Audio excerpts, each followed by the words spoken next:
Bueno, muy buenas noches. Estamos en un nuevo capítulo de este ciclo de neoideologías. Qué bueno que estén ya todos conectándose, invitando a sus cercanos para entrar en esta materia tan importante. El día de hoy tenemos un invitado buenísimo, Gastón Escudero, que nos acompaña el día de hoy, quien es empresario, dirigente gremial, profesor universitario, abogado MBA de la Pontificia Universidad Católica de Chile, máster en Humanidades por la Universidad Adolfo Ibáñez, doctor en Gobierno y Cultura de las Organizaciones por la Universidad de Navarra y claramente un conocedor también de temáticas de índole cultural. Así que muy bienvenido, Gastón, el día de hoy. Tenemos aquí a todo el público para ti escuchar esta charla importante sobre el no extractivismo. Muchas gracias, Andrés,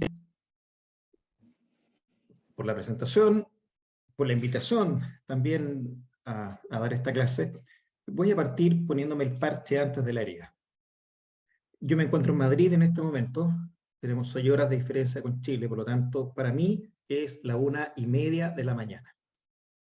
¿Y por qué les cuento esto? Porque es muy probable que tengan los ojos un tanto enrojecidos y probablemente no esté con la lucidez, que tampoco mucha la que tengo, pero es probable que me noten un poco lento, pero es por eso. Tengo que ir aceptando. Ya, necesito, Andrés, que me des ahora el compartir pantalla. Sí. Ya, de acuerdo.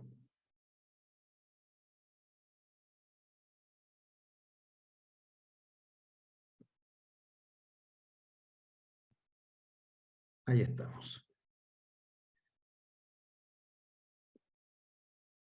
Avísame, por favor, si ven el PowerPoint.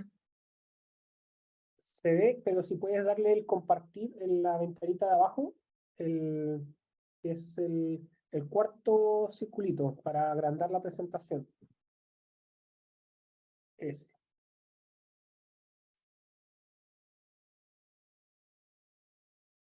Ya, ahí está. No, se sigue viendo como la presentación, pero si no la podemos hacer así igual. Tú me dices el círculo.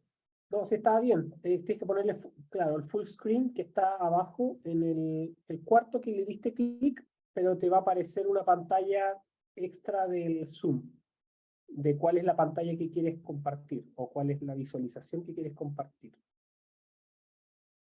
Ya, Pero de todas pero maneras, igual se ve. se ve, ya, de acuerdo. Bueno, el tema es no extractivismo, el tema que nos convoca, y la verdad es que más que hablar del no extractivismo, más bien hay que hablar de qué es el extractivismo. Y el extractivismo no es más que esa vieja lección que nos dieron en el colegio de que Chile es un país que produce y exporta recursos naturales, pero no le agrega valor, y esa es una realidad que se repite en general en los países del tercer mundo. Tal vez en Latinoamérica, aunque yo prefiero decir Hispanoamérica, hago la aclaración desde ya, cuando yo hable de Hispanoamérica, usted entiéndalo como Latinoamérica. La verdad es que el término correcto es Hispanoamérica, pero la gente que fabricó la leyenda negra en contra de España impuso el término Latinoamérica. Bueno, para los países hispanoamericanos esta realidad es más fuerte que en otros lugares debido a la cantidad de recursos naturales que se encuentran en nuestro continente, que nos hace ser de alguna manera los principales proveedores de materias primas del resto del mundo. Cuando hablamos de extractivismo, entonces, estaremos hablando de una apropiación de recursos naturales, ya sea en grandes volúmenes o en alta intensidad. Y o son actividades que están orientadas principalmente a la exportación. Por lo tanto, por ejemplo, la agricultura campesina o la ganadería de consumo nacional, si bien son actividades extractivas, no se les aplica el rótulo de extractivismo. Ya el sufijo ismo indica una cierta deformación. Es como una intensificación. El extractivismo no es solamente una actividad extractiva, sino que es una actividad especialmente extractiva, tanto que termina por desnaturalizarla. Son actividades, las extractivistas, que, aunque a veces se le llame industrias extractivas, en realidad no son industrias porque no tienen implicado un proceso de elaboración. No hay, en el fondo no hay industria, no hay producción, o si la hay es muy limitada. Este tema se ha puesto de moda nuevamente en Chile con el famoso tema de la explotación del litio. En general, estas actividades extractivistas responden a demandas de los países desarrollados. Por ejemplo, buena parte del crecimiento o de la industrialización, el crecimiento urbano de China se ha hecho gracias al cobre peruano y chileno. Por lo tanto, muchas veces los gobiernos nacionales no la tienen fácil para controlar o regular estas actividades, puesto que hay mucho interés en juego. Aquí está esta lámina con mapas, muestra, lamentablemente, como no se ve completa la lámina, tal vez no alcanzan a ver bien, pero este mapa muestra el nivel de... ¿Sí? Creo que arriba en la configuración de visualización puedes ampliarlo.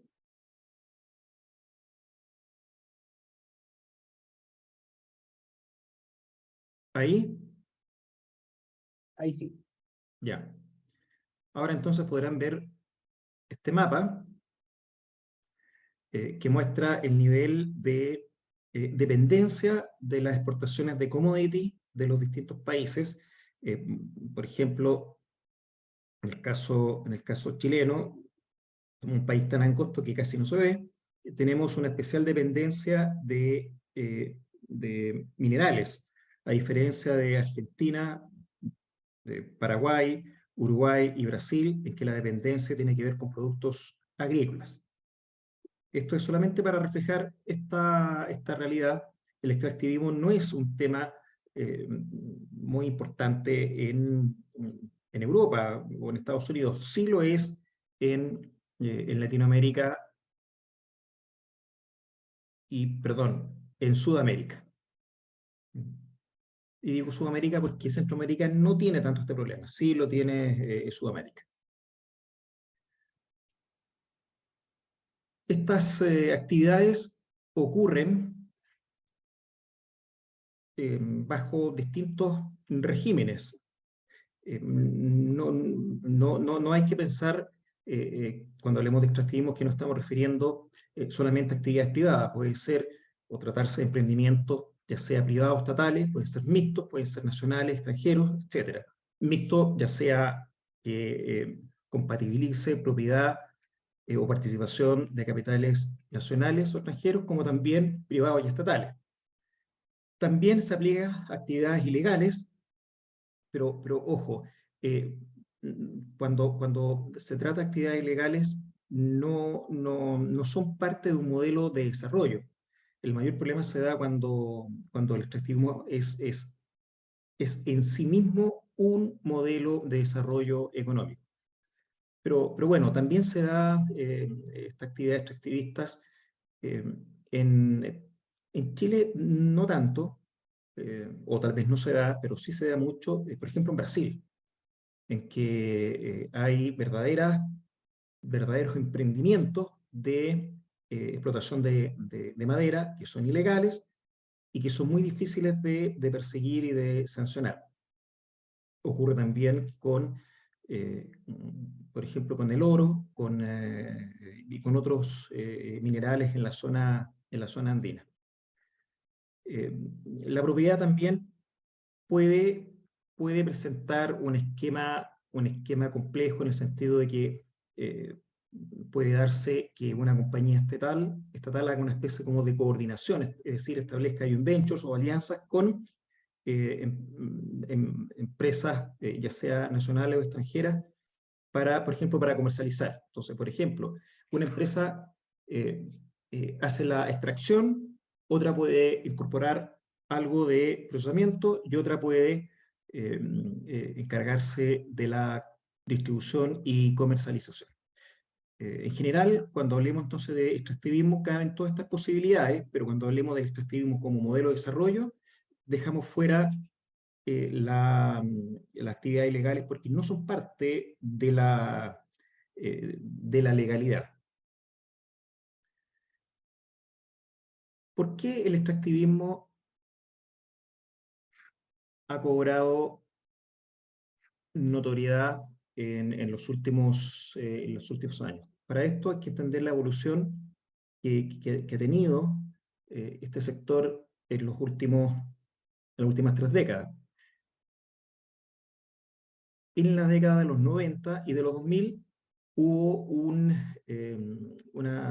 condiciones muy favorables porque los precios de los commodities, a ver, por si alguien no entiende, los commodities son justamente estos productos, materias primas, que no tienen incorporado valor agregado y que se venden de manera, en el comercio minorista decimos a granel, es decir, no hay mayor diferenciación. Una libra de cobre da lo mismo si proviene de Chile o de Perú. Puede ser que si somos más estrictos hay alguna diferencia, pero en general no la hay. Por lo tanto, la única diferenciación es el precio.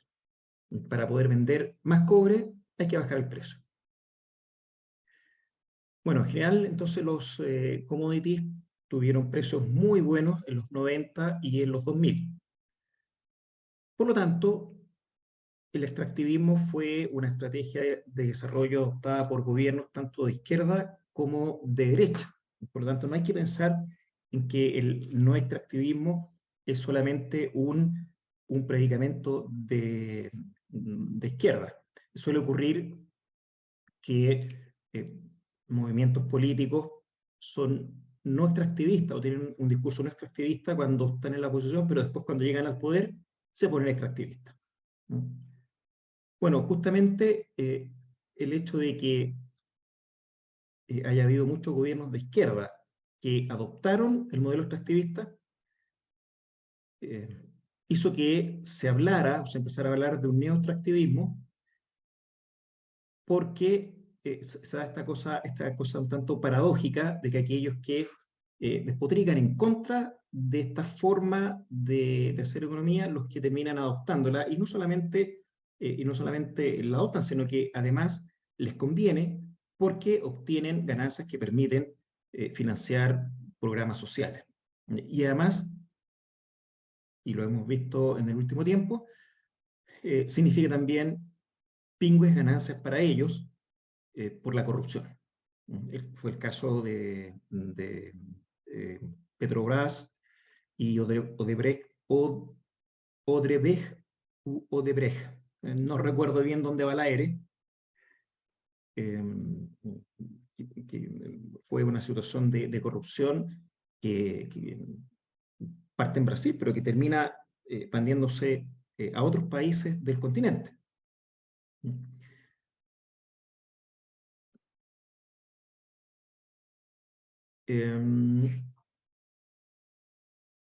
Pasemos ahora a la década de los 2000, las condiciones cambiaron, los precios tendieron a bajar, ya no fueron tan convenientes, pero los gobiernos, en vez de apostar por un cambio, más bien apostaron a profundizar la estrategia, ya sea aumentando la producción o buscando otros productos para incorporar a sus exportaciones. Es decir, el cambio en las condiciones motivó hagamos más de lo mismo, y con mayor intensidad. Porque claro, era la fuente, en definitiva, del poder. O sea, al final el dinero es poder. Con lo cual aumentaron los problemas que suelen estar asociados a las actividades extractivistas. Por ejemplo, aumentaron las situaciones de contaminación o los desplazamientos a los cuales se obligan algunos grupos poblacionales debido a que sus territorios pasan a estar afectos a concesiones, por ejemplo, mineras o petroleras. Vemos acá una foto en que hay una mina a tajo abierto, no sé de qué es, y está al lado de una pequeña ciudad, o más bien la ciudad debe ser la que está al lado de la mina a tajo abierto, pero claramente si esta gente, desconozco de dónde está tomada la foto, pero si había gente viviendo aquí antes de que se iniciara este proyecto, obviamente esa gente ha visto alterada de manera dramática su entorno. Bueno, esto también, esto es lo que estuvo detrás de muchos de los movimientos de protestas ciudadanas que tienen su fundamento. Además, los gobiernos, en vez de acoger los reclamos o sentarse a conversar con las poblaciones afectadas, más bien tendieron a reprimir estos movimientos o incluso, y esto es algo que se supone,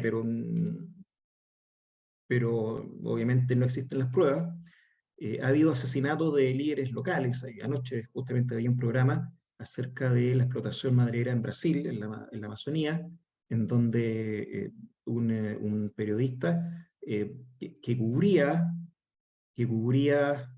o que hacía un documental, o más un documental sobre justamente esta explotación ilegal en la Amazonía, fue asesinado, apareció muerto, y no por accidente, sino que fue descuartizado. O sea, claramente fue asesinado, y la policía y el gobierno no lograron aclarar el tema.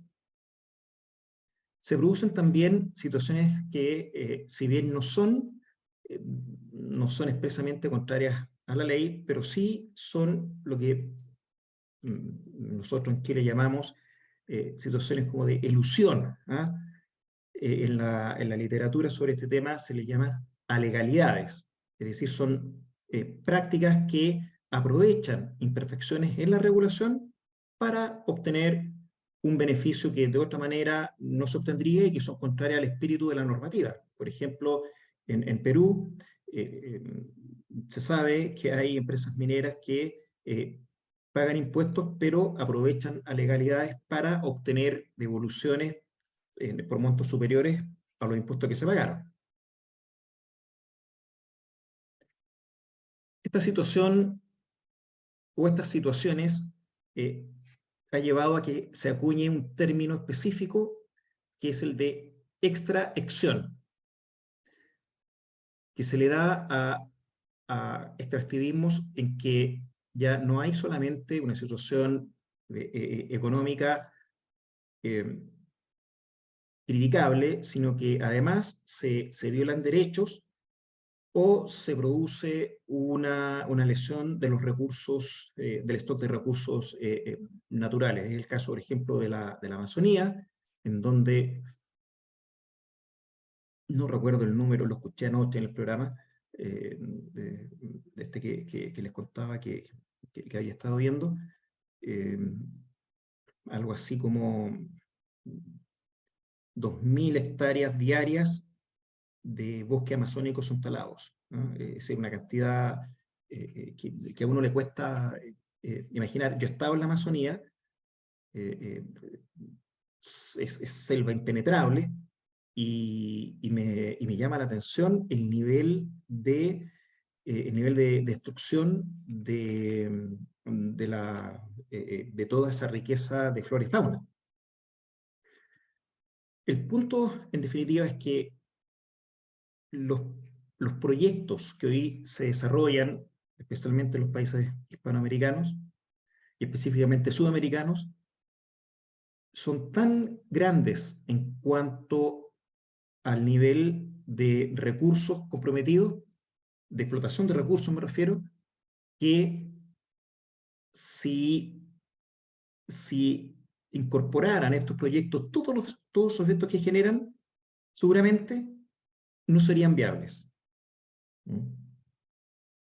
Por ejemplo, si se le explicara a la gente, a las poblaciones afectadas, todos los efectos que van a sufrir, porque al principio la gente está contenta porque van a tener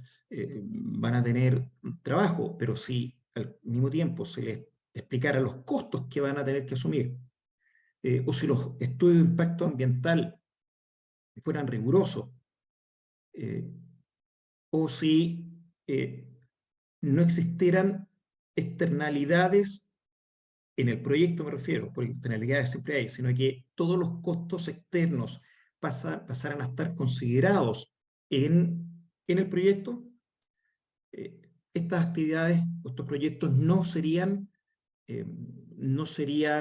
aprobados, no contarían con lo que se llama la licencia ciudadana. Por lo tanto, para que puedan aprobarse, y dado que los gobiernos tienen especial interés en que estos proyectos se lleven a cabo, pasa a ser necesario que se debilite la cobertura de los derechos. Es decir, pasa a haber un conflicto de derechos en donde el poder lo tiene las empresas que desarrollan estos proyectos y por lo tanto al final el hilo se corta por lo más delgado. Y esto en América Latina suele ser una condición para que se lleven a cabo los proyectos. Estos proyectos tienen dos tipos de efectos, lo que se llaman los impactos locales y los efectos de derrame. Los impactos locales son justamente estas cosas que hemos comentado o que estaba comentando hasta ahora.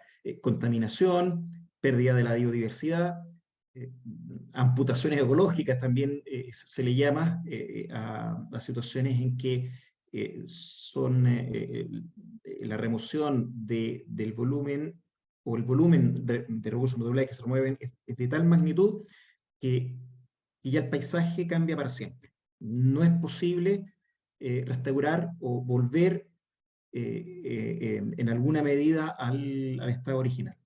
Siempre que se desarrolla un proyecto hay una alteración, pero en estos casos la alteración es tan grande que definitivamente cambia.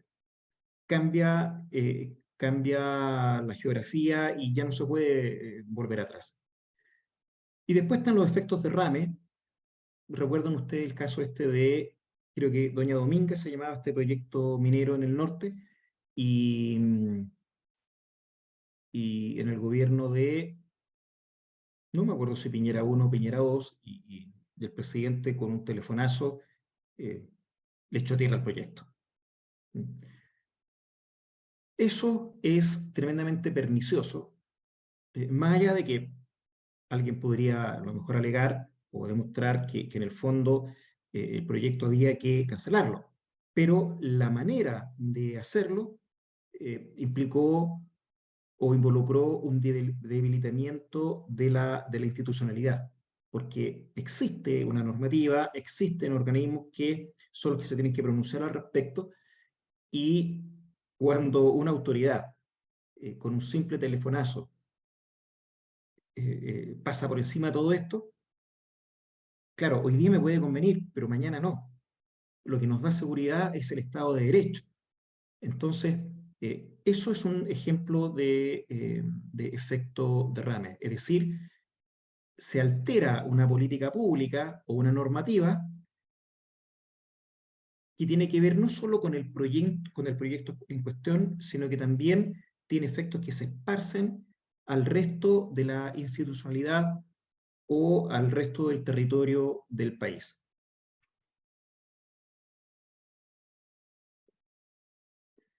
Soluciones. Porque a esta altura ustedes se estarán preguntando, bueno, ¿y qué hacemos? Yo les he mostrado aquí la realidad, de acuerdo con lo que yo he encontrado en la literatura y con lo que me ha tocado ver. Sin embargo, ¿cómo solucionamos este problema que no es fácil? Bueno, les tengo que decir que al terminar esta conversación, esta charla, ustedes van a quedar con más preguntas que con respuestas. Absolutamente, yo no tengo las soluciones. Pero les voy a mencionar algunos pincelazos, algunas propuestas que aparecen en la literatura y que terminan teniendo impacto político. Hay soluciones que son de corte ecologista, hay otras que yo he llamado intermedias, es decir, que acogen la necesidad de satisfacer las demandas de la población y de preservación del medio ambiente, pero que al mismo tiempo buscan que los proyectos se desarrollen, aunque de forma amigable y probablemente no con el mismo, no con la misma profundidad que si aplicáramos solamente valoraciones económicas. Está también la, entre comillas, solución tradicional o de capitalismo liberal, que no hay que asociarlo a derecha, porque hoy día derecha e izquierda suelen estar involucrados en estos temas, y bueno, por capitalismo liberal me refiero justamente a continuar haciendo lo que se está haciendo sin ponerle el cascabel al gato. No voy a entrar en detalle en esto porque ya eso más bien es parte del problema, no de la solución.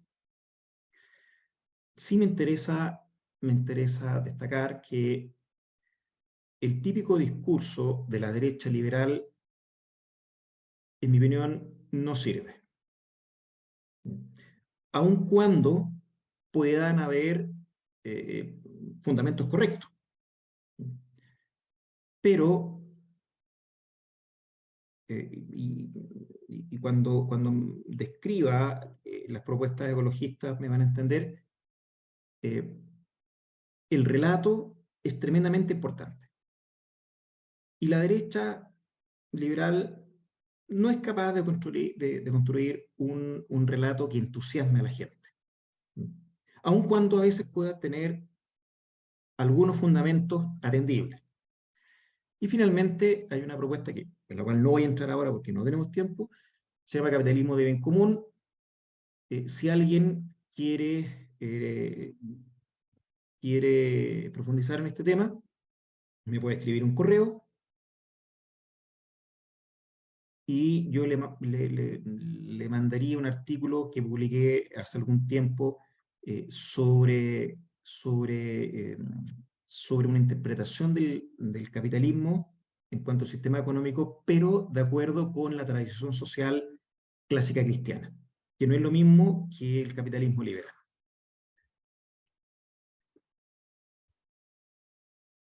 Yo les voy a dar aquí, repito la palabra, unas pinceladas de soluciones que he encontrado en la literatura y que por lo demás escuchamos muchas veces en los planteamientos de algunos políticos. No es que estas pinceladas constituyan una estrategia propiamente tal, porque no da para eso. Pero sí nos permite entender la forma en que el problema es abordado en el caso de la propuesta o de la solución ecologista por la izquierda, y eso es importante. Desde el punto de vista político es muy importante porque tenemos que entender al rival. Y además que si queremos ganarle los votos tenemos que saber cómo retrucar, cómo refutar. Bueno, el discurso ecologista, que también se llama pachamamismo, de Pachamama, sostiene que el extractivismo es parte de la esencia del capitalismo. Y el capitalismo es un sistema económico que está basado en la eficiencia y en la acumulación de capital. El capitalismo es malo y, por lo tanto, el extractivismo tiene que acabarse. Es decir, no hay posibilidad de continuar con el extractivismo y al mismo tiempo tener atendidas las demandas de la población que tengan que ver con la preservación del medio ambiente. Les voy a leer un par de frases de una persona, de un filósofo que ha escrito sobre el tema. Para salirse, se entiende, del esquema extractivista, hay que imaginar otros horizontes civilizatorios, como las comunidades que viven fuera de los patrones del capitalismo y haciendo uso comunal de conocimientos, saberes, tierras, semillas. Caramba que suena bonito, pero qué tan practicable sea, no lo sé. Otra frase de esta misma persona: como países hispanoamericanos, herederos de un régimen colonial que prolongamos y profundizamos, también dice él, no podemos aspirar a un modelo de desarrollo como el de los países industrializados, sino que tenemos que buscar otro modelo basado en otro tipo de matriz de producción y de consumo.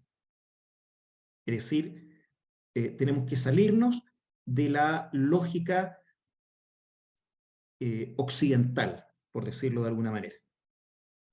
Y de la mano con esto viene la defensa de la Pachamama, que vendría a ser, o viene a ser, una política radical de conservación de la naturaleza asociada a la revalorización de la agricultura familiar y campesina. Y aparecen estos dos conceptos que son muy atractivos: la soberanía alimentaria, es decir, que nuestros países tengan la capacidad de producir todo el alimento que consumimos, y soberanía energética, es decir, no depender de energías producidas en otros lugares. También se habla de los derechos de la naturaleza. De hecho, en el mamarracho, en la propuesta de constitución anterior, expresamente se incorporaban los derechos de la naturaleza. Entiendo, aunque todavía no he leído la propuesta de la comisión experta de ahora, pero entiendo que esto no se incluye. Que en todo caso es la estrategia que se está siguiendo, es decir, no ser tan grotescos como con el proyecto anterior, sino que hacer propuestas que sean más fáciles de digerir por la ciudadanía. En esta misma línea se ha introducido el concepto del buen vivir, que proviene de un concepto quechua, sumac causai, no sé cómo se pronunciará, ¿ah? Y que traducido al castellano, más que buen vivir, sería más bien algo así como una vida en plenitud, y que aparece en los años 80 y es posteriormente tomada por los movimientos socialistas, especialmente en Ecuador y Bolivia, y de hecho este concepto está en la actual constitución ecuatoriana y también aparecía en el mamarracho. Que esta propuesta consiste en plantear un socialismo, pero no el socialismo europeo, el socialismo entre comillas clásico, sino que un socialismo, digamos, a la sudamericana, ¿no? Basado en el mito del buen salvaje, es decir, que incorpore la cosmovisión de los pueblos indígenas, pero sin dejar a un lado los avances tecnológicos, es decir, una especie de mixtura, ¿no? Y para llevarlo a cabo, la gente que ha trabajado el tema propone un proceso a mediano plazo, porque no se puede hacer un cambio drástico de la noche a la mañana, y este proceso contemplaría 4 fases, en que las 3 primeras compatibilizan el desarrollo económico con el buen vivir, pero de manera gradual el buen vivir le va ganando terreno al desarrollo hasta que en la última etapa desaparece el desarrollo y queda solamente el buen vivir. Esos serían los pincelazos de la solución ecologista. Perdón. Hay personas que están esperando. ¿Cómo lo hago para Te debe salir arriba, Gastón. ¿En dónde? En tu pantalla debería salir como para admitir, o si no, cercano a donde están las cámaras. Cercano a donde están las top, security, participants. ¿Me parecen? No, estos son los Son participantes. participantes. Hazle clic a participantes, a ver si te aparecen ahí.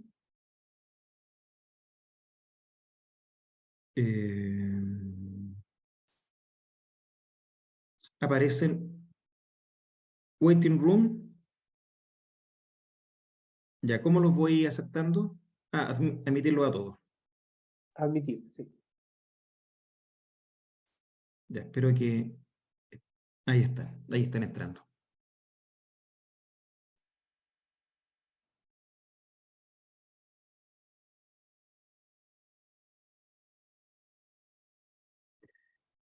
Esos serían entonces los pincelazos de las soluciones, o de la solución ecologista, que eso forma... Ahora me salí del... configuración de visualización, duplicar presentación. Que está muy presente en el discurso de la izquierda dura de hoy, y como lo vimos con la primera etapa del proceso constituyente. Vamos ahora a la solución intermedia. Yo distingo dos. La primera es lo que se llama el desarrollo sostenible, que es parte de la Agenda 2030, y que se origina en los años 80 con la Convención Mundial sobre Medio Ambiente y Desarrollo de la ONU, y que plantea que se debe compatibilizar el presente con el futuro, es decir, que la satisfacción de las necesidades de la generación actual o de las generaciones actuales no comprometa o no ponga en riesgo la posibilidad de que las generaciones futuras puedan también satisfacer sus necesidades. Y esto pasa por lograr un equilibrio entre los aspectos social, económico y ambiental. Y ahí le ponen ellos le echan más carne al embutido, que permite una distribución igualitaria de recursos y el acceso a oportunidades para las comunidades más vulnerables, bla, bla, bla. Si ustedes perciben en mí un ligero sesgo despreciativo a esto, no es idea de ustedes. Efectivamente, yo le tengo yo considero que esto es más peligroso que lo anterior. Bueno, de la Comisión Mundial sobre Medio Ambiente y Desarrollo, este concepto de crecimiento sustentable pasó a los objetivos del milenio, que en el año 2015 se transforma en la Agenda 2030, por lo tanto el desarrollo sustentable es parte de los ODS. No nos vamos a detener más acá porque eso ya da para otro tema, pero esto es preocupante. ¿Y por qué es preocupante? Porque la derecha chilena, en mi opinión, se compró este cuento. Más bien, no es que se lo haya comprado, sino que yo creo que lo que ha estado ocurriendo es que el globalismo ha cooptado a la derecha y a la izquierda. Por lo tanto, el tema de la sustentabilidad o del desarrollo sustentable no ha desaparecido en la propuesta del comité de expertos. Otros temas sí. Hablo compartidamente con el Mamarracho 1.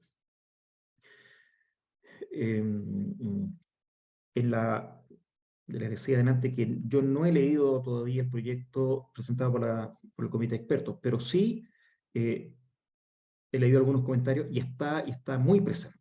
Está muy presente este concepto en el Mamarracho 2 o Mamotreto. ¿Y por qué es tan peligroso esto del desarrollo sustentable? Porque es tremendamente atractivo. Es como para los hombres una mujer bonita, pero mala, perversa. Es tan atractivo que veamos algunas propuestas concretas que están involucradas.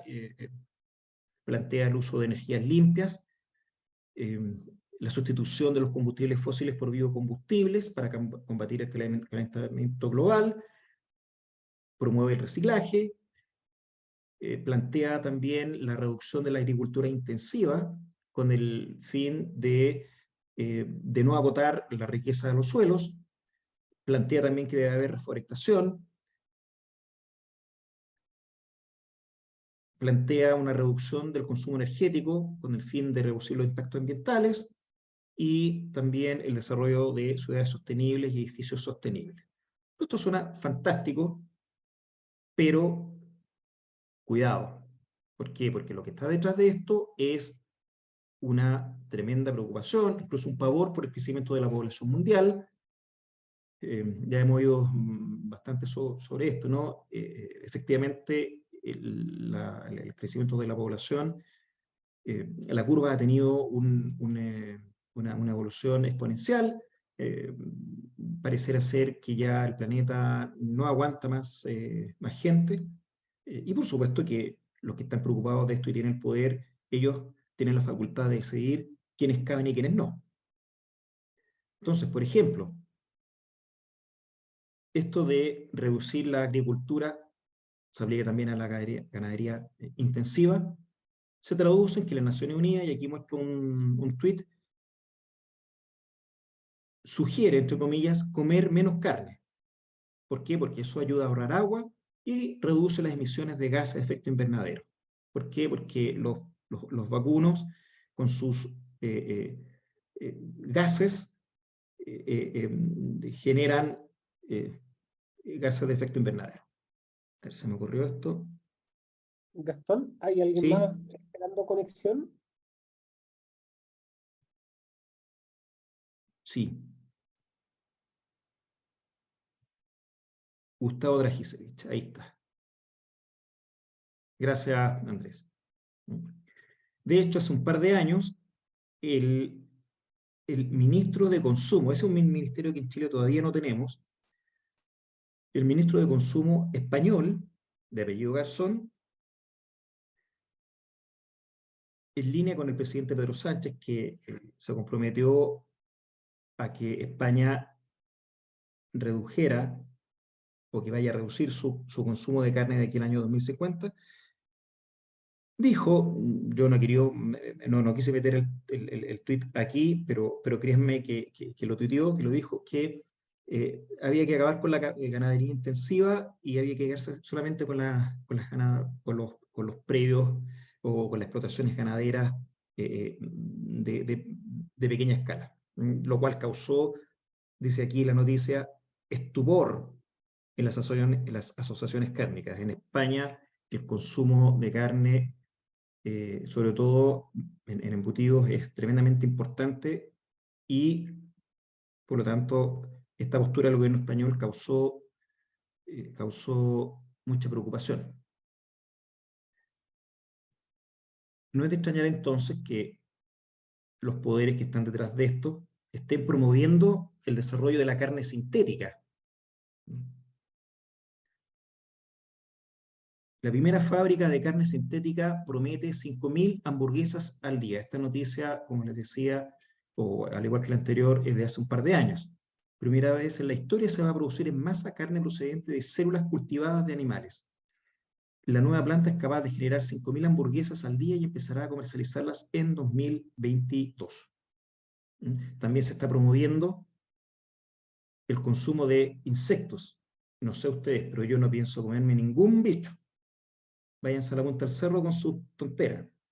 Pero Carrefour, por ejemplo, ya está vendiendo los nuevos alimentos hechos a base de insectos. En Chile entiendo que todavía no, yo no lo he visto todavía, pero en Europa esto ya está. Y no les quepa duda que esto se va a empezar a meter de manera cada vez más descarada, por ejemplo, obligando a que en los colegios algunos días el menú incluya, por ejemplo, hamburguesa de grillo.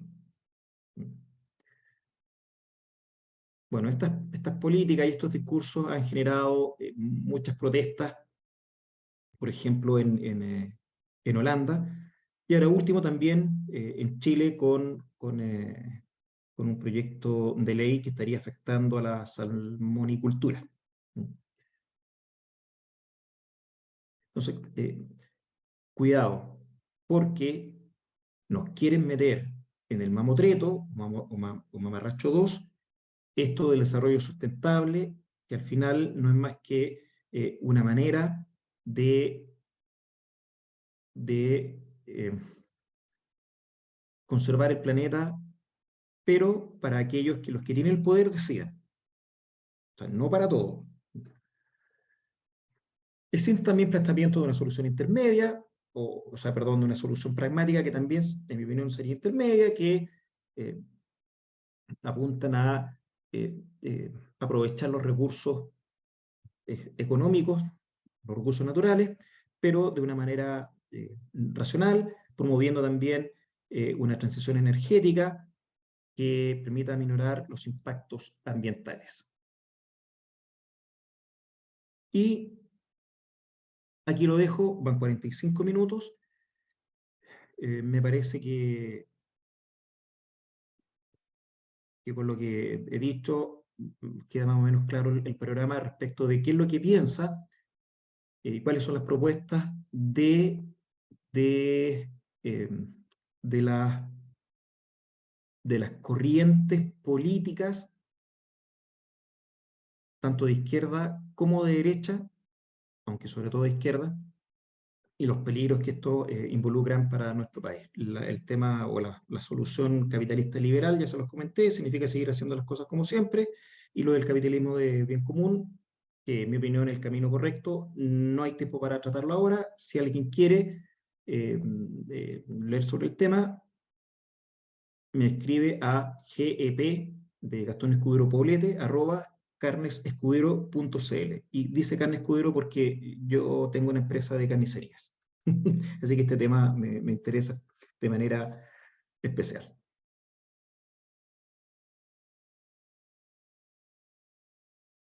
Fin, Andrés. Perfecto.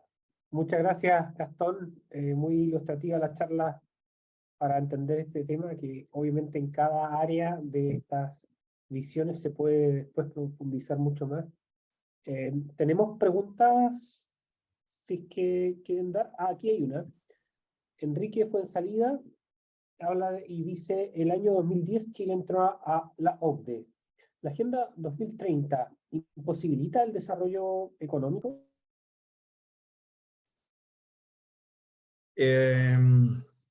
No no es que lo imposibilite, pero, pero lo direcciona. Todavía no conocemos todas las intenciones específicas de los globalistas. Hay muchas cosas que solamente eh, las podemos vislumbrar. De qué manera pretenden ellos direccionar el desarrollo económico? No lo sabemos, pero sí podemos estar seguros de que les interesa disminuir el crecimiento poblacional, eh, preservar los recursos naturales, pero de forma tal que ellos puedan seguir con su consumo y el resto no. Es decir, dado que no alcanzan los recursos para todos, de acuerdo con la visión de ellos, eh, se requiere que limitemos el consumo, pero no son ellos los que van a limitar el consumo. Y por lo menos esas dos líneas son claras y podemos estar seguros. Yo creo que llegado el momento, ellos podrían tomar decisiones y obligar a los gobiernos a aplicar políticas en el sentido de si lo consideran necesario, llevar a cero el crecimiento económico. Ojo, eso no significa detener la producción de bienes y servicios, no, sino que significa que no siga habiendo crecimiento. O incluso que haya crecimiento negativo. Podrían, por ejemplo, en algún momento hacer ¿cómo se llama? Un reseteo financiero, acabar con el sistema fiduciario que tenemos hoy, en que el dinero en sí no tiene valor, el dinero representa valor, pero no tiene valor. Y eso se presta, eso abre flanco, es decir, se puede encontrar alguna manera de acabar con la confianza que la gente tiene en el dinero. ¿Para qué? Por ejemplo, para introducir el dinero electrónico y de esa manera controlar las decisiones de compra o monitorear las decisiones de compra de todos los habitantes del planeta. Yo no puedo saber en este momento qué es lo que van a hacer. Lo que sí tengo claro es que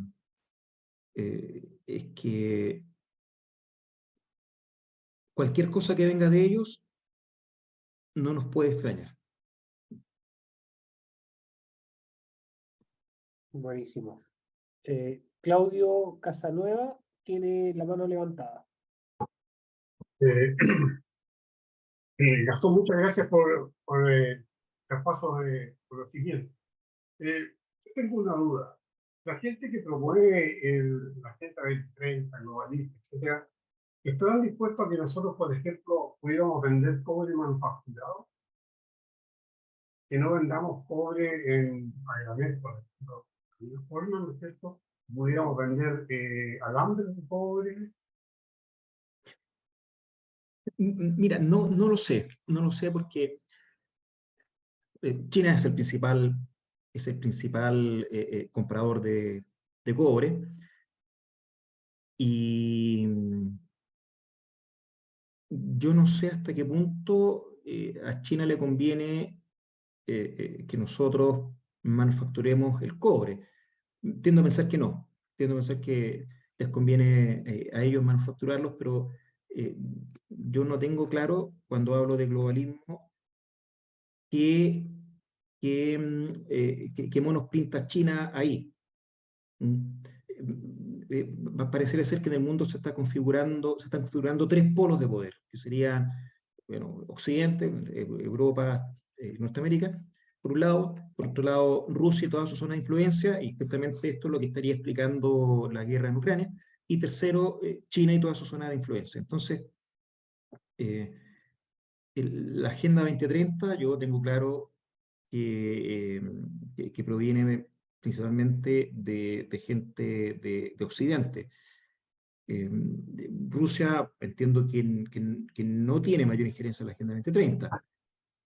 ¿Qué tanta injerencia tiene China en la Agenda 2030? No lo sé. No he estudiado todavía suficiente el tema. A lo mejor Andrés que entiende más de esto, nos podría decir. Pero yo tiendo a creer que a ellos, hablando específicamente de China, no les conviene que nosotros manufacturemos el cobre, sino que lo que les conviene es que nosotros les vendamos el cobre con la menor cantidad de valor agregado posible. En ese caso, entonces va a ser muy difícil que nosotros podamos, países latinoamericanos específicamente, que podamos terminar con el extractivismo de materias primas como el cobre y los similares. Y va a pasar lo mismo con el litio. Vamos a vender litio a granel y no vamos a producir nada. Tal vez sea lo mejor que podamos hacer. Además está el tema de las ventajas competitivas. Tal vez no nos convenga a nosotros. Yo desconozco ahí la brecha tecnológica que tenemos con los países desarrollados, pero ¿nos conviene darle valor agregado al litio? En algunos productos se puede hacer, por ejemplo, con el vino, se hizo.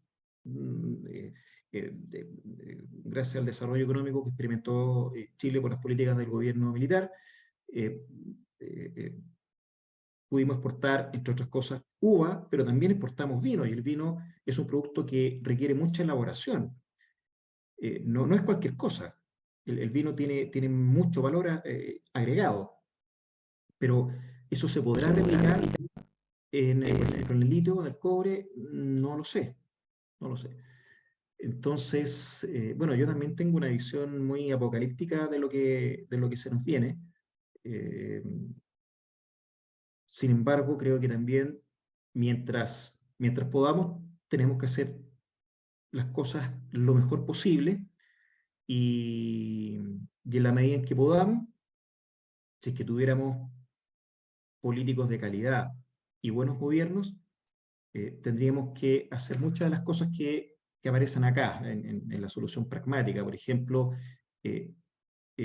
fomentar la transición a una materia energética lo más alejada posible de los hidrocarburos, coordinarnos con otros países de la región para sacarle un mejor provecho a nuestras exportaciones de recursos naturales, controlar los efectos ambientales adversos de los proyectos de explotación de recursos naturales, etc. Todo eso tenemos que hacerlo, tenemos que intentarlo. Y llegar lo más allá que podamos. Muchas gracias. Perfecto. Carlos Santiago Landaeta. Gracias, buenas noches. Me gustó su exposición, profesor. Y muchas gracias. además hace pensar en muchos aspectos. Yo les puedo hacer un pequeño comentario. Yo soy boliviano de nacimiento, pero llevo 40 años en Chile. Ya me establecí definitivamente. Este es mi país. Pero de mi experiencia de niño, con este asunto político de los indigenistas y también de una clase política muy mala de la izquierda en Bolivia, ha sucedido, respecto del extractivismo, ha sucedido que ciudades han tenido que mudarse a otro sector, digamos, de la misma área por lo siguiente. Por ejemplo, en las minas se explotó mucho el estaño y igual que ahora se piensa, dice, oye, ¿por qué somos solamente proveedores de materia prima? ¿Por qué no elaborar y darle otro valor? Pero pasa que de esta explotación, los desmontes y colas, o sea, todos los desechos de esta explotación, redujeron varios cerros del mineral que se explotó, creando otros cerros también de estos desechos, ¿no es cierto?, de mineral, que empiezan a emitir gases y producen contaminación. Entonces, ¿qué ha pasado con la población? La población ha tenido, como digo, ha tenido que mudarse a otro lado. Se ha destruido grandes extensiones de terreno en ese sentido. Y ahora, con la baja ley que tienen los minerales, están volviendo a explotar estos cerros que se habían creado y se está trasladando nuevamente todo ese desecho al otro lado. Entonces hay una suerte de explotación que es irracional, creando contaminación, creando movimientos de tierras grandes y movimientos de gente grande también. Y a esto se suma el indigenismo, que siempre ha peleado por conservar sus terrenos para la parte agrícola y qué sé yo. Incluso ancestralmente ellos hacían cuarteaban la tierra, o sea, la dividían en 4 partes. Un año se explotaban 3 y una descansaba. Al año siguiente, la que descansó entraba en el ciclo y una descansaba. De modo que la producción agrícola sea mucho más secuencial y la tierra no se agote, hay que cuidar la Pachamama. ¿Se fijan? Pero todo esto ha cambiado en los últimos tiempos, especialmente en Bolivia por lo de Evo Morales, aunque yo estoy muy distanciado, lo conozco por referencia nomás. Ellos han empezado a explotar, pero lo más que han podido. Y en la Araucanía, en la Amazonía, ¿no es cierto?, que es parte de la selva del Mato Grosso, tiene gran parte de Bolivia también, han empezado a talar árboles a diestra y siniestra. Y todo ese terreno que ha quedado malo, digamos, porque no se ha limpiado adecuadamente, ni se ha explotado adecuadamente, ¿qué ha hecho Evo Morales? Ha empezado a plantar coca. que la coca es fácil de plantar y se reproduce, pero usted no tiene idea.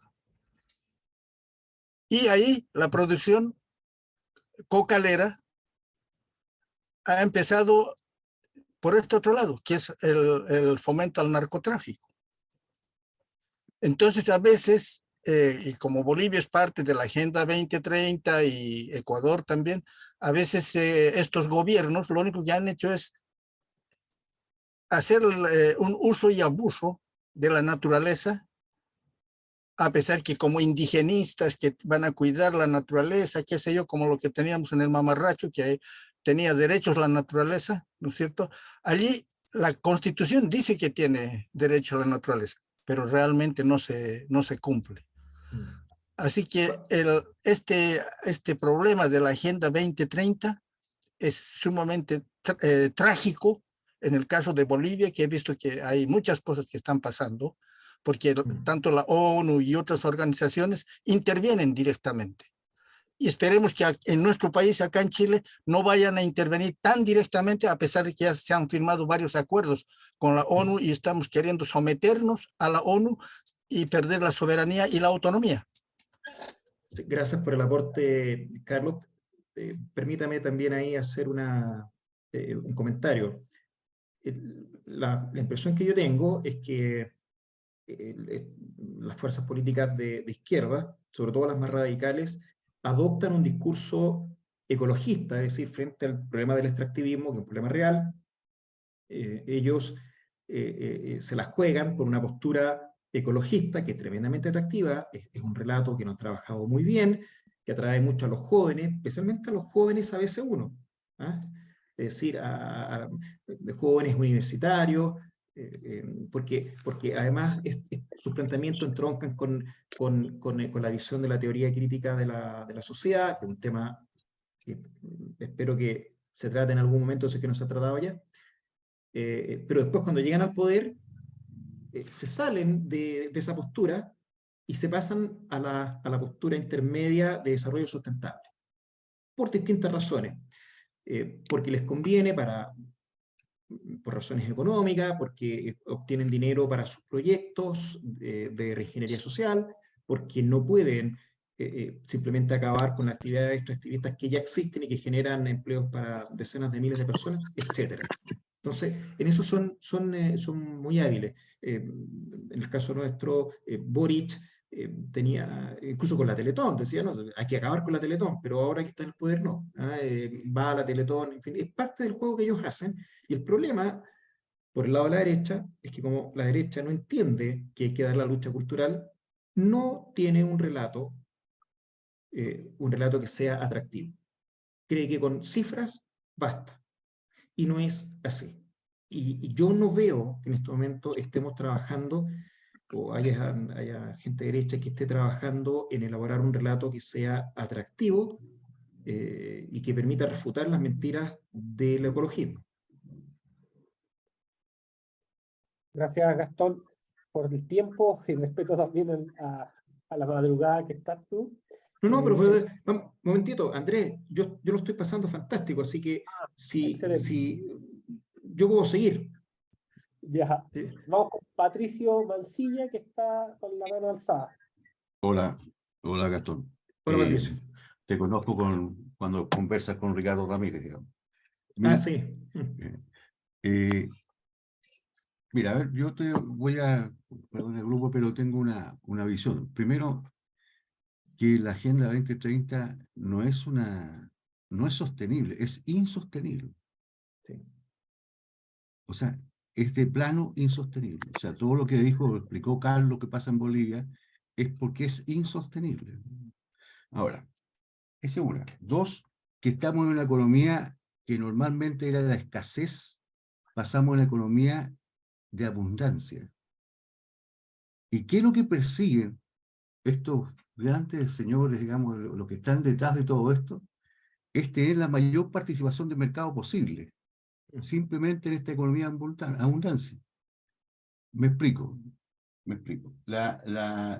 Porque todo esto está en los bancos, las grandes farmacéuticas, toda la parte industrial, toda la parte política, grandes cosas que están, ¿cierto?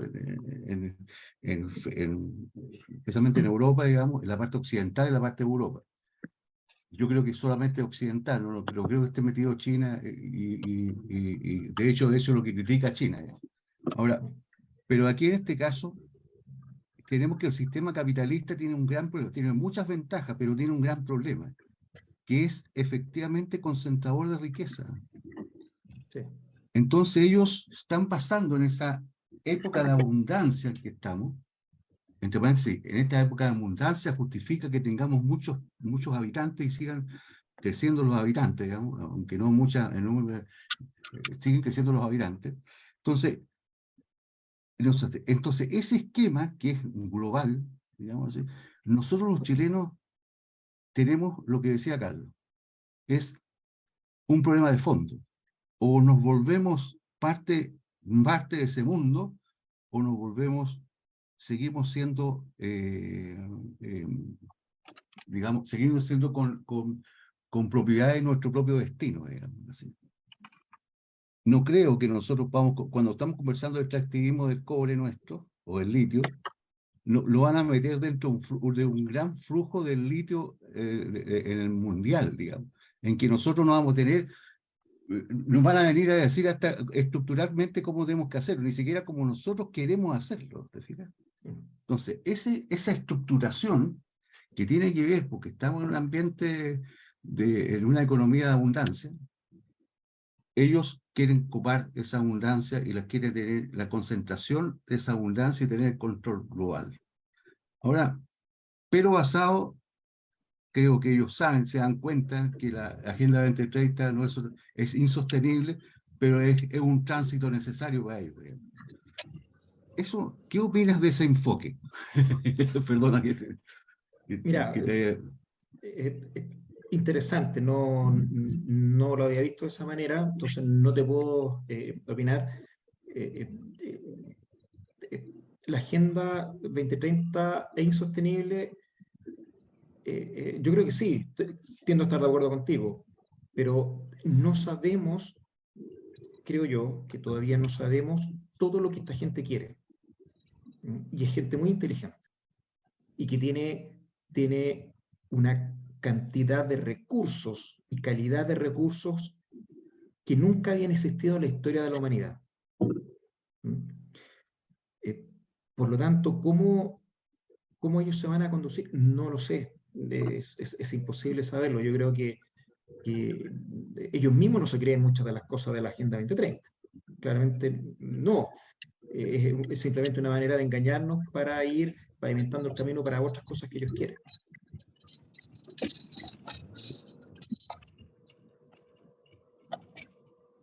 Gastón, Sí. ya que no tenemos más preguntas, quiero hacer la última. Disculpen la intervención. Respecto a la temática constitucional actual, yo revisé el borrador completo. A ver si puedes silenciar a Jacqueline. Jacqueline, que tiene el micrófono encendido.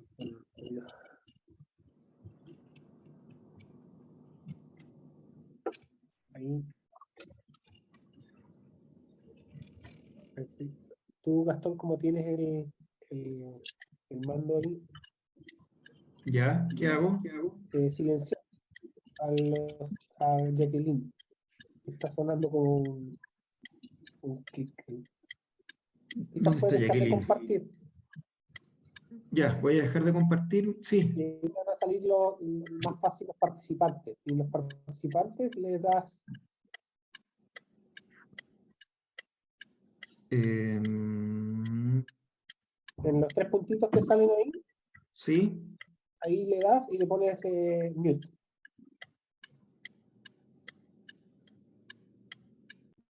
Ahí está. Ya, ahora sí. No, que revisé el anteproyecto de constitución de la comisión de expertos y es una constitución, a mi juicio, que se ancla perfectamente en los objetivos de desarrollo sostenible y lo lleva de hoy, de ser una oficina y un pacto firmado con Naciones Unidas para el cumplimiento de los ODS, con toda una maquinaria burocrática, lo lleva a rango constitucional. Entonces, Sí. estamos llevando esta solución intermedia que tú señalas a nivel constitucional. ¿Cómo tú ves o aprecias esta materia? Porque vemos que con palabras muy bonitas, por supuesto, nos están incorporando una agenda que podría ser eliminada fácilmente por un gobierno que tenga agallas, por así decirlo, pero que hoy se va a pasar a nivel constitucional con el desconocimiento de muchas personas. Sí. A ver, la derecha liberal entregó el país. ¿En qué momento lo entregó? No lo sé. No sé si fue el año 2019 cuando el gobierno de Piñera firma un acuerdo con las Naciones Unidas, y ustedes recordarán esa entrevista, ese video donde aparece la representante de Naciones Unidas en Chile, Silvia Rax, diciendo o hablando de una planificación estratégica con una estación o una primera parada en el 2022, pero que no es más que un paso intermedio para el año 2030 y bla, bla, bla. ¿Fue ahí o fue cuando se firma ese acuerdo el 15 de noviembre en que se entrega la Constitución? No lo sé, pero no me cabe duda que la derecha liberal está entregada, está cooptada por los globalistas. Es delicado esto que voy a decir ahora, pero bueno, yo soy hocicón por naturaleza. Mentiroso no soy, pero hocicón sí. ¿Hasta qué punto el Partido Republicano, del cual yo soy militante, hasta qué punto quienes dirigen el Partido Republicano son conscientes del peligro? No lo sé. Yo, mientras estuve involucrado, sobre todo en la formación de los militantes del partido, traté de llamar la atención sobre estos temas. No hubo entre los militantes sí hubo mucho interés, pero en la directiva no. Carlos Frontaura, a quien conozco, él iba a un curso más bajo que yo en la Facultad de Derecho, y me parece una persona muy preparada, pero hasta qué punto Carlos es consciente del riesgo del globalismo, no lo sé. Me da la impresión que por ahí en algunos temas, tal vez con la mejor intención de llegar a acuerdo con los rivales, por no decir enemigos, ha transado y a lo mejor él piensa que eso es lo correcto. Sí, puede ser, pero yo no les daría ningún milímetro a esta gente, ni a la izquierda ni a la derecha tradicional, porque ellos no les interesa el país. Ellos tienen su propia agenda y están cooptados. No me cabe duda. No tengo pruebas, más allá de las que todo el mundo conoce, pero tampoco tengo dudas. O sea, no es casualidad de que en todos los países se estén implementando las mismas políticas y las mismas leyes y con los mismos argumentos. Yo paso buena parte de mi tiempo en España, paso más tiempo en Chile, pero viajo muy seguido a España y me quedo acá 3, 4 semanas y me toca ver cómo las cosas que se plantean acá. Por ejemplo, y discúlpenme la brutalidad, esto de enseñarle a los niños cómo se tienen que masturbar, que hoy día se ha puesto de moda en Chile, en España viene de hace un par de años.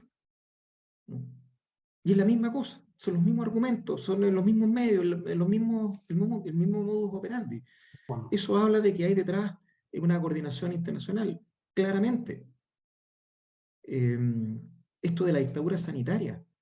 Oye, sí, nos obligaron a ponernos unas vacunas que no estaban probadas y que han causado la muerte de mucha gente. Y quien implementó esto fue el gobierno de Sebastián Piñera. Y que además escondió los efectos, la lista de efectos colaterales y se dieron a conocer, entiendo que el 10 de marzo del 2021, o sea, el último día de gobierno. Y cuando nuestro líder, o líder de mi partido, José Antonio Kast, cambia su estrategia de campaña para la segunda vuelta, acoge la política del pase de movilidad, que era parte de la dictadura sanitaria. ¿Por qué? ¿Por qué diantres hizo eso? ¿Por qué tanto interés en obligarnos a vacunarnos, incluso a los niños? ¿Y por qué todavía no se reconoce, después de que hemos tenido testimonios de gerentes, directivos de laboratorios, pero todavía no hay un reconocimiento oficial de que por lo menos actuó con imprudencia y que mucha gente ha ido muriendo o ha tenido graves problemas producto de la vacuna? Incluso Mauricio Ojeda, diputado republicano, ha hecho denuncias sobre el tema. Entonces, si la derecha tradicional se alió con la izquierda para intentar nuevamente cambiar la Constitución, es porque quieren limitar nuestras libertades. De eso no tengo duda. No tengo duda. Y me parece muy bien que el Partido Republicano no haya estado de acuerdo con iniciar el proceso constituyente. Mi preocupación viene ahora porque, con el afán, dado que nos encontramos con este triunfo electoral y somos mayoría en la nueva convención, mi preocupación es que, en el afán de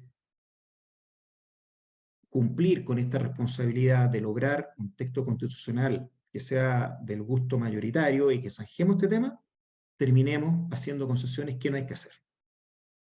¿Y cuál es la motivación para hacer esas concesiones? Que José Antonio quede perfilado para ser presidente en la próxima elección. Ese es un elemento que distorsiona la discusión constitucional, porque no debiéramos estar preocupados de ese tema. Debiéramos estar preocupados de tener, si vamos a una constitución, que hagamos una muy buena constitución, sin pensar en las conveniencias electorales de corto plazo. Pero eso lo tienen claro nuestros directivos. Yo no lo sé. Y me preocupa mucho. Como sea, yo voy a votar en contra en diciembre. Prefiero dar la pelea hasta el final. No tengo duda de que lo que se proponga va a ser, desde la perspectiva de nuestras libertades, va a ser perjudicial. O sea, y eso ya estaba quedando claro. Por ejemplo, el derecho preferente de los padres a educar a nuestros hijos, ya en la propuesta del comité de expertos, está disminuida respecto de lo que establece la Constitución de los 80. Y eso es clave, porque donde más quieren los globalistas introducirse es en la educación de los hijos, de nuestros niños. Y ahí no tenemos que ceder un milímetro. No hay nada que valga, no hay ningún precio que haya que pagar o que justifique el ceder en eso. Ninguno, absolutamente ninguno, porque a nuestros niños no se los toca. Entonces, ¿cuál fue la postura de Carlos Frontaura respecto de ese tema puntual? Me gustaría preguntárselo. ¿Y cuál va a ser la postura de nuestros convencionales? Me gustaría también poder conversar con ellos y decirle, a ver, pero dame tu opinión. ¿Tú estás de acuerdo en que tengamos que debilitar ese derecho preferente de los padres sobre nuestros hijos a cambio de tener un texto en el cual nos pongamos todos de acuerdo y que la centroizquierda y la derecha liberal voten y que eso permita que José Antonio sea electo presidente el 2026 para tener un gobierno de 4 años? Y que además, con todo el aparato estatal copado con gente de izquierda, no es mucho lo que se puede hacer, y con jueces de izquierda tremendamente ideologizados. Vamos a entregar todo con una opción que lo más probable es que no nos otorgue mucho, porque no es que vayamos a tener el poder para transformar el país como se nos dé la gana, no. 4 años de gobierno en un sistema como el que estamos, y con las condiciones con las que estamos, con la Agenda 2030, con las Naciones Unidas, con tratados internacionales que nos amarran, y con todo un aparato estatal, con gente que está atornillando para el otro lado, no es mucho lo que se puede hacer. O sea, no debemos apostar a ganar una elección presidencial. No, una constitución no vale eso, por ningún motivo. Excelente, Gastón. Estamos ya terminando entonces. Muy agradecido de la presentación y veo que tuvo mucho interés también la temática, que puede darnos para largo. Muchas gracias nuevamente, Andrés, por la invitación. Gracias a todos ustedes por haberme escuchado. Espero que lo que les haya contado les sirva para meterse más en el tema. Como les dije al comienzo, yo no tengo la respuesta. No tengo todas las respuestas respecto a lo que hay que hacer. Sí tengo claro que uno nunca tiene que darse por vencido y que tenemos que jugarnos por un modelo de desarrollo que nos permita explotar nuestros recursos naturales, pero de manera racional y que no ponga en juego nuestra soberanía. Buenísimo. Que tengan muy buena noche y nos estamos viendo en una próxima oportunidad. Gracias, Gastón, también. Gracias, Gastón. Adiós y que Dios los bendiga. Buenas noches. Adiós. Adiós.